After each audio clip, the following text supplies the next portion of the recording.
Facebook మాతృ సంస్థ meta తమ ఉద్యోగులకు బిగ్ షాక్ ఇస్తుంది. దాదాపు 16,000 మంది ఉద్యోగులకు ఉద్వాసన పలికేందుకు రంగం సిద్ధం చేసుకుంటుంది. త్వరలో 16,000 మందికి లే ఆఫ్స్ కు సిద్ధమవుతుంది. ఆర్టిఫిషియల్ ఇంటెలిజెన్స్ రాకతో ఇక టెక్ రంగంలోకి ఉద్యోగులకు ఈ ఏడాది కష్టకాలంగానే కొనసాగుతుంది. ఇక ఏఐతో ఉద్యోగాలు పోతాయన్న ఆందోళనలు రోజురోజుకు తీవ్రతరమవుతున్నాయి. అందుకు తగ్గట్టుగానే దిగ్గజ కంపెనీల ప్రకటనలు కలవరపెడుతున్నాయి.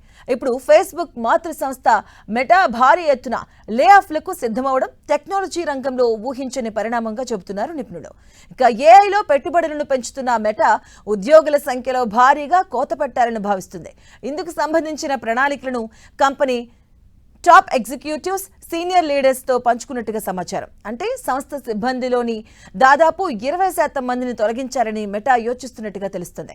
ప్రస్తుతం ఈ కంపెనీలో 79,000 మంది పనిచేస్తున్నారు. అంటే దాదాపుగా 16,000 మందికి లే ఆఫ్లు ఇవ్వబోతున్నట్టుగా సమాచారం. ఇక ఇదే నిజమైతే 2022-23 తర్వాత కంపెనీ చేపట్టబోయే అతిపెద్ద తొలగింపులు ఇవే కాబోతున్నాయి.